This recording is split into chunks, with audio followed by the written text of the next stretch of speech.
Les doy la bienvenida a esta nueva serie de videos en los que vamos a analizar un estrato de la teoría del delito que es la antijuridicidad. Vamos a analizar allí entonces las causas de justificación. En este primer video vamos a ver los aspectos generales de la antijuridicidad, siendo que vamos a ver el concepto, la ubicación sistemática dentro de la teoría del delito, los casos de causas de justificación, los efectos y reglas comunes que llevan, y la discusión sobre si es exigible respecto de ellas un tipo subjetivo. Vamos a incorporar también en esta serie un video que ya está disponible en el canal, que es el de legítima defensa, y después vamos a considerar también en otros videos otras causas de justificación. Para comenzar el tema tenemos que pensar en que este estrato de la antijuridicidad supone considerar que hay ausencia de justificación. Drighi señala que no puede ser contrario al orden jurídico una acción o conducta cuya realización está permitida por el derecho. Desde esta perspectiva podemos hablar de una verdadera teoría de la juridicidad. Así la llama Maurer, Schiff, Dona y Roxin. La idea es que si hay conformidad con el derecho, resultan conductas penalmente irrelevantes. En síntesis, si concurre una causa de justificación, se excluye la antijuridicidad. Vamos a ver que en nuestra posición la teoría del delito es tripartita y supone una acción típica, antijurídica y culpable. En esa tipicidad, antijuridicidad y culpabilidad aparecen los tres estratos de la teoría. En rigor, más que hablar de acción, debemos hablar de conducta, porque puede ser tanto una acción como una omisión. Y repasando esos temas, tenemos que, bueno, para analizar este primer nivel, que es si existe acción, lo que hay que hacer es un examen negativo. Esto es, ver que no concurran causas de exclusión de la acción, que, bueno, son fuerza física irresistible, acto reflejo y estado de inconsciencia absoluta. Cuando se hizo ese examen y la acción no es excluida, en el nivel de análisis pasamos a analizar la tipicidad, que supone que exista un tipo objetivo y un tipo subjetivo. Recuerdo que ya en el canal, respecto del tipo subjetivo, hay una serie de videos analizando el dolo. Ahora, cuando la acción es típica, cabe analizar este segundo estrato de la teoría del delito, que es el nivel de la antijuridicidad. De lo que se trata es de verificar si no concurre una causa de justificación, porque como ya señalé, no es antijurídica aquella conducta respecto de la cual concurre esa causa de justificación. Desde esta perspectiva, el análisis que hay que hacer es similar al de la exclusión de la acción, es un examen negativo, porque lo que hay que ver es que haya inexistencia de una causa de justificación. Ahora, si existe esa causa de justificación, bueno, para la posición mayoritaria, esa causa de justificación va a requerir que se verifiquen los elementos del tipo objetivo de la causa de justificación y también los del tipo subjetivo. Esta posición mayoritaria, bueno, se consolida desde el finalismo y entonces, exigiéndose desde la posición mayoritaria que se verifique un tipo subjetivo para las causas de justificación, la cosa queda, bueno, parangonada con lo que se exige respecto del nivel del tipo, de esa acción típica, que también requiere ese tipo objetivo y ese tipo subjetivo. La cuestión es que si no existe una causa de justificación, la acción será típica y antijurídica. Y al estar satisfechos esos dos niveles, se dará por verificado el injusto penal. Si en cambio concurre una causa de justificación, la conducta no es antijurídica y entonces no se configura el injusto penal y ya no hay que entrar a analizar el último estrato de la teoría del delito, que es la culpabilidad. Nosotros nos movemos dentro de esta visión tripartita de la teoría del delito, donde la conducta tiene que ser primero típica, después antijurídica y en tercer lugar culpable. Cuando es típica, bueno, podemos hablar de que se verifica un tipo prohibitivo. Y esa tipicidad, para parte de la doctrina, entre ellos Maurach, Schiff, Gossel, Hirsch, entre nosotros Dona, esa tipicidad implica que existe un efecto indiciario de antijuridicidad. Toda acción típica es, según esta visión, en principio antijurídica, porque ya existe un desvalor. El tema es que se trata de una presunción que solo opera iuris tantum, y esa presunción va a ceder, va a ser destruida, cuando el derecho contiene una norma que autoriza la comisión del hecho y en el caso concreto se verifican sus presupuestos. Podemos hablar entonces, por oposición al tipo prohibitivo que está a nivel de la tipicidad, de un tipo permisivo. La cuestión es que cuando se verifican los extremos que habilitan a que ese tipo permisivo opere, bueno, la conducta, si bien será típica, no será antijurídica, porque no existe entonces esa antijuridicidad, porque no se corrobora el desvalor. Ahora, si se corrobora el desvalor porque no acude una causa de justificación, entonces sí, la conducta es antijurídica y estará verificado el injusto penal. Bueno, esta es dentro de la visión tripartita a la cual nosotros adherimos, pero debo señalar que hay una diferencia con quienes sostienen la teoría de los elementos negativos del tipo, que tienen una visión bipartita de la teoría del delito, porque dentro del primer nivel de análisis congloban la tipicidad con el tipo positivo, que nosotros analizamos a nivel de la tipicidad, es el tipo clásico, pero dentro de esa lógica ellos suman un tipo negativo, señalando que para que se verifique esa tipicidad, no solo tiene que verificarse el tipo positivo, sino el tipo negativo, esto es que no concurra una causa de justificación. En esta tesis de la teoría de los elementos negativos del tipo, bueno, se inscriben Frank, Radbruch, Engich, Metzger y en España Millepuig. La cuestión es que esta teoría de los elementos negativos del tipo ha merecido una crítica por parte de Hans Belzel, quien, bueno, a través de una ejemplificación del caso de matar al mosquito, muestra, bueno, la inconveniencia de sostener esta teoría.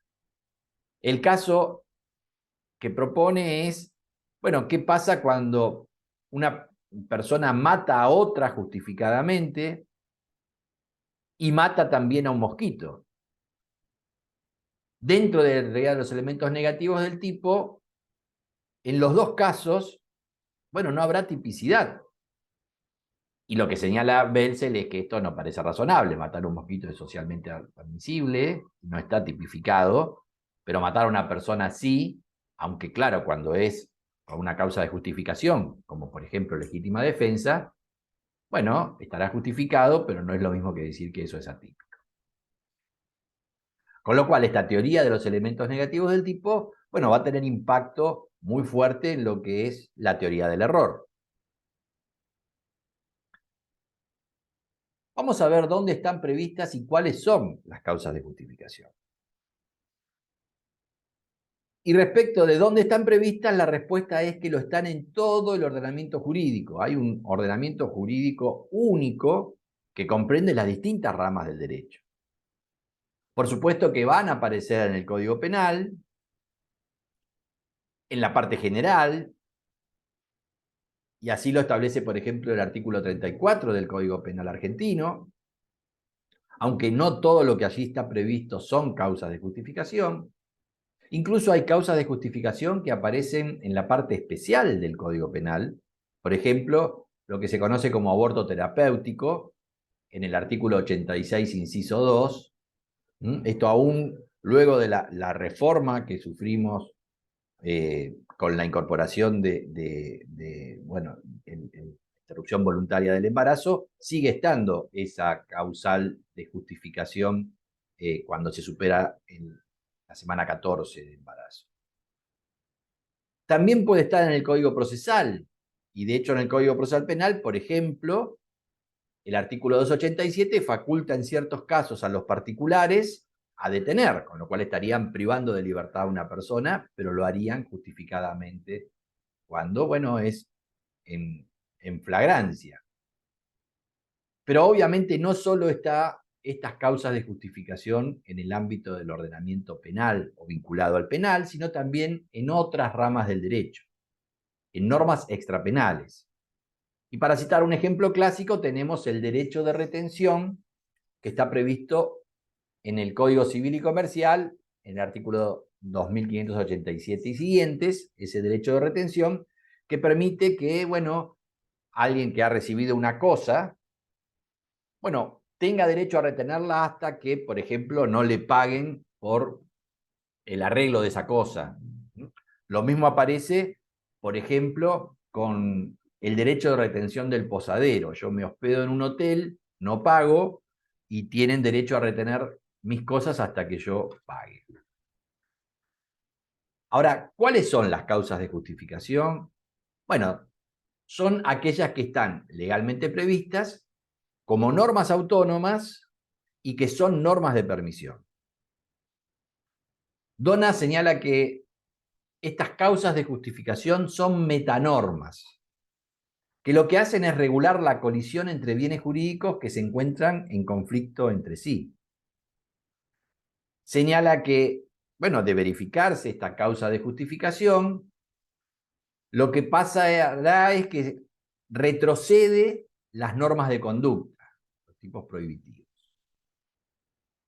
En cuanto a cuáles son, bueno, las que están en el artículo 34 y que son causas de justificación son la legítima defensa, los incisos 6 y 7 del 34 del penal, el estado de necesidad justificante, en el 34 inciso 3 del penal, el cumplimiento de un deber, en el artículo 34 inciso 4 primera parte del Código Penal, el ejercicio de un derecho, que está en el artículo 34 inciso 4 infin del Código Penal, y por ejemplo, bueno, será un ejercicio de un derecho, este derecho de retención, cuya norma específica está en el Código Civil y Comercial.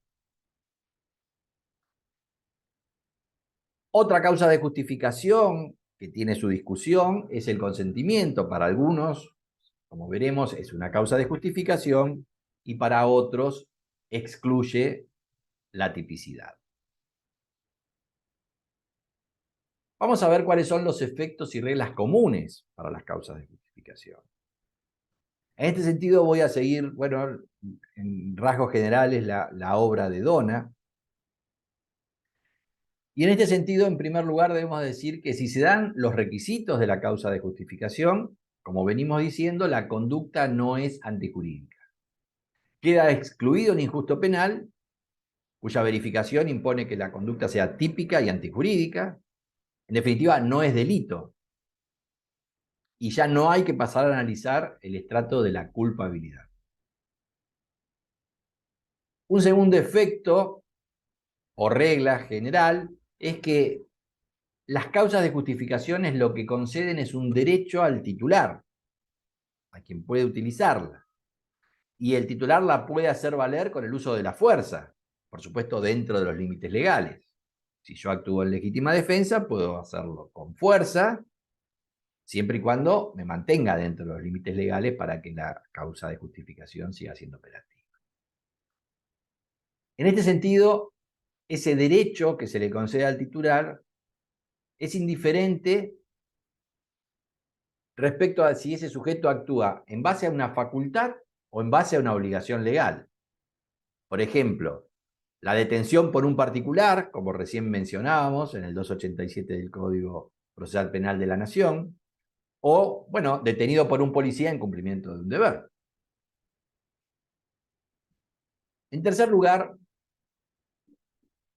otro efecto es que la conducta es ilícita para todo el orden jurídico. Esta es la posición mayoritaria, señalando que no se genera responsabilidad, no solo en materia penal, sino también en los otros ámbitos del derecho.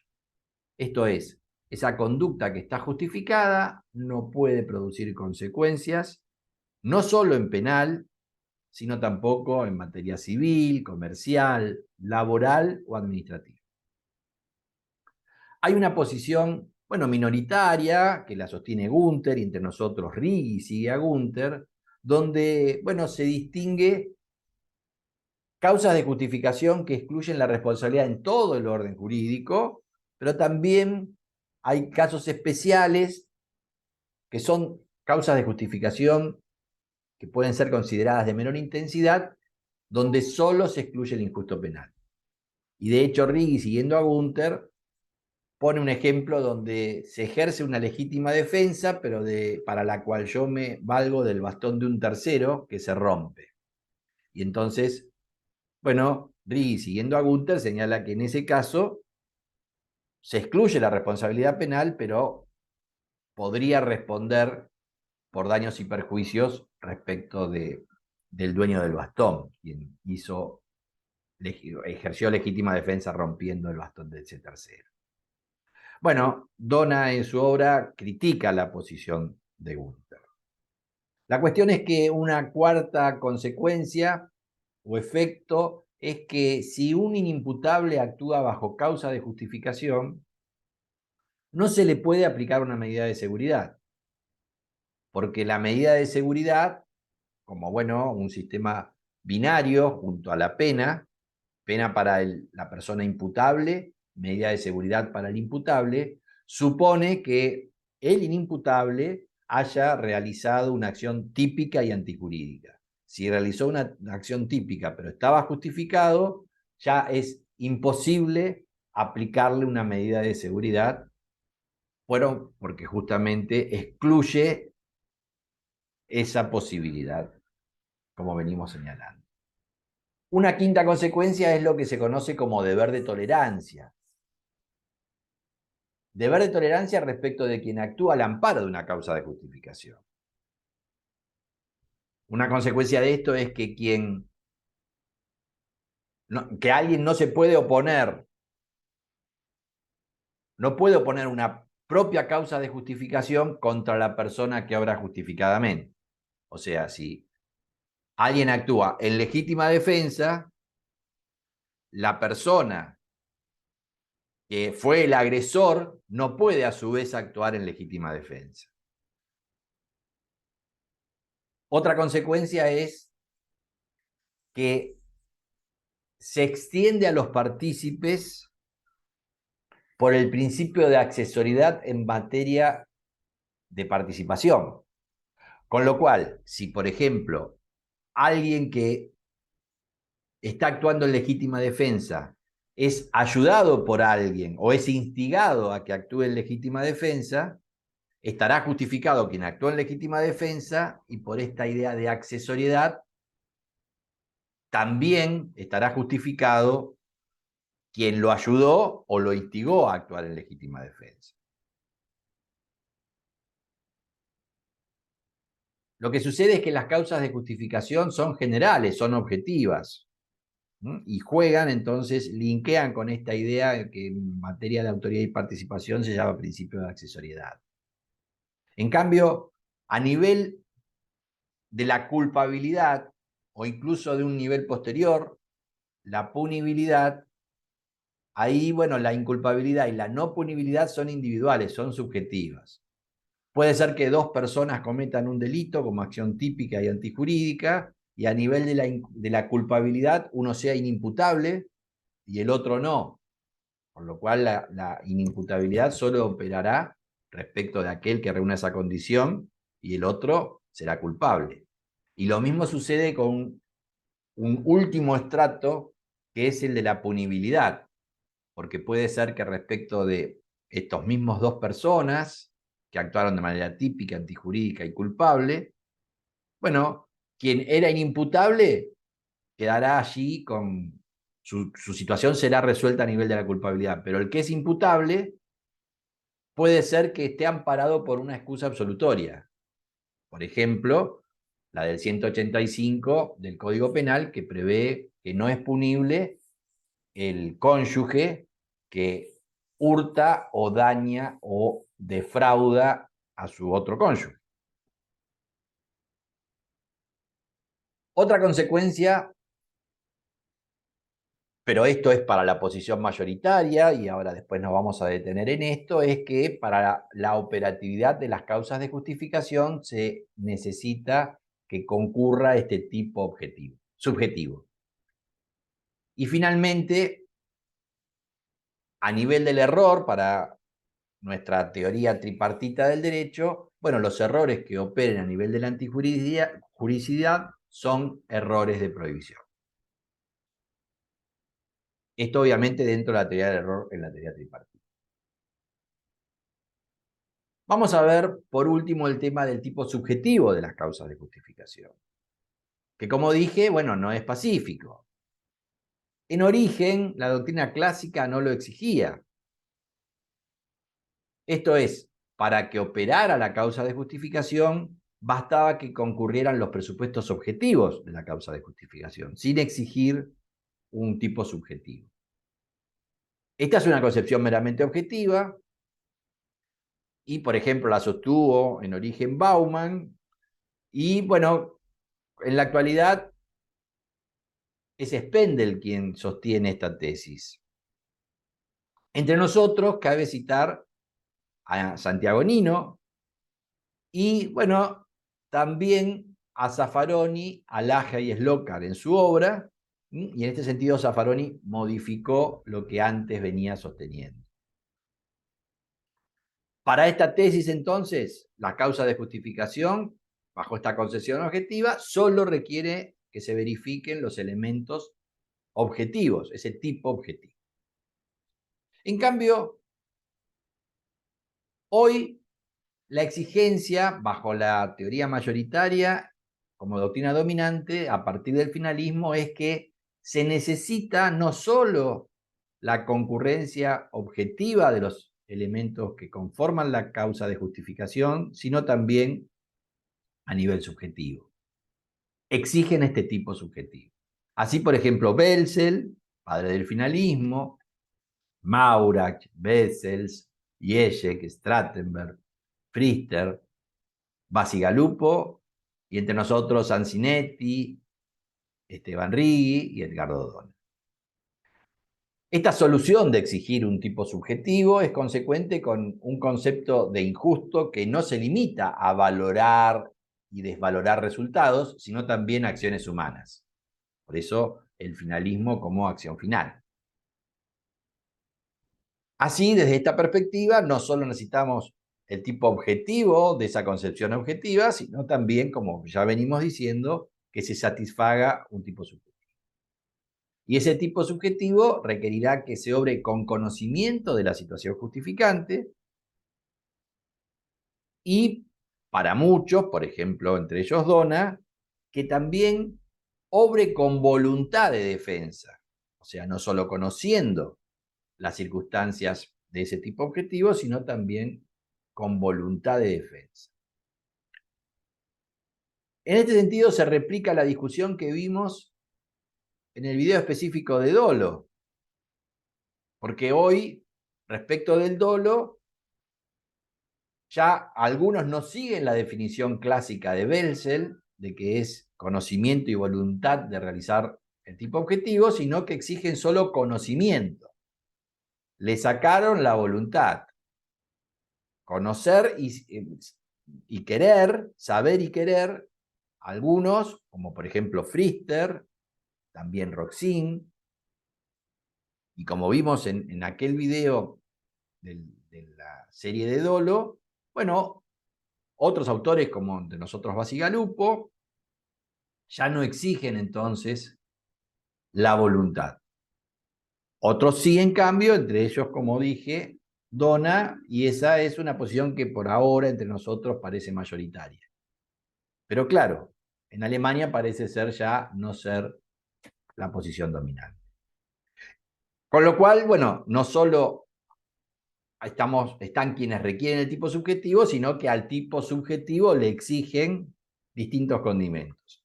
Incluso aparece, por ejemplo, Cerezo Mir y Hirsch, que respecto de ciertas causas de justificación exigen ciertos elementos adicionales propios. Con lo cual, bueno, se complejiza este análisis respecto de qué es satisfacer el tipo subjetivo de una causa de justificación. Y lo que debemos ver es qué pasa cuando, bueno, se verifica el tipo objetivo de la causa de justificación, pero hay ausencia del tipo subjetivo. Por supuesto, para aquellos que exigimos el tipo subjetivo de la causa de justificación. Vamos a poner el ejemplo de una mujer que, bueno, le quiere pegar al marido que llega a la noche del boliche con un palo de amasar. Pero resulta que en realidad no era el marido el que estaba ingresando al domicilio y que ella pensaba que era y que quería pegarle por su comportamiento, sino que el que estaba ingresando era un ladrón. Con lo cual, bueno, objetivamente había razones para que actuara de manera justificada con legítima defensa. El tema es que ella no lo sabía esto. Ella pensaba que estaba agrediendo a su marido, no en ejercicio de legítima defensa, sino, bueno, violentamente reprochándole su conducta. Cuando esto se verifica, o sea que se dan los requisitos de la causa de justificación a nivel objetivo, pero no a nivel subjetivo, la doctrina que exige este tipo subjetivo postula dos soluciones. Por un lado, consideran que como hubo lesión, la persona fue agredida, se debe interpretar que el hecho quedó consumado. Así, por ejemplo, lo consideran Belzel, Maurach, Hirsch y en España Ceresomir. Otra solución posible es considerar que queda como tentativa. La idea es que como la acción portadora de un disvalor no causó un resultado disvalioso, aunque sí hubo lesión, se le imputa a título de tentativa. Incluso Righi señala que la doctrina dominante en Argentina es la de la tentativa inidónea. Bueno, en Argentina y también en Alemania. La idea de esta tentativa inidónea vendría de la mano porque la acción se dirigió contra un objeto que, como carecía de protección, no permitía la consumación. Con la solución de la tentativa, en sus variantes, tentativa, tentativa inidónea, tenemos las posiciones de Bessel, Yeshe, Bingen, Strattenberg, Jacobs, Masigalupo y Righi. Entre nosotros se inclina por el delito consumado Edgardo Dona, considerando que, bueno, no puede usarse la lógica de la tentativa porque se concretó un resultado, que es la lesión. Sí señala que, bueno, sería sensato que el legislador estableciera algún tipo de atenuante, pero no la idea de acudir a la tentativa como solución. Para terminar, vamos a ver qué pasa si lo que no se verifica son los presupuestos del tipo objetivo, pero el autor cree que sí actúa bajo una causa de justificación. Supongamos en el caso, una variante al caso que ya mencionamos. La mujer cree que quien está ingresando es un ladrón, pero en realidad era el marido que volvía del boliche. Allí, la mujer piensa que está actuando en legítima defensa, repeliendo la agresión de ese ladrón, pero en realidad el ladrón no existía. En este caso, la solución viene dada por la teoría del error y en esta lógica se tratará de un error de prohibición. Tema que vamos a abordar posiblemente en alguna otra serie de los videos de este canal. Hasta aquí hemos llegado con esta, bueno, teoría general de la juridicidad o de la antijuridicidad. En el próximo video quedará, que ya está disponible en el canal, el análisis de la primera causa de justificación, que es interesante considerar que es la legítima defensa, y, bueno, con posterioridad, las otras causas de justificación. Bueno, espero que haya sido de utilidad este video. Muchas gracias.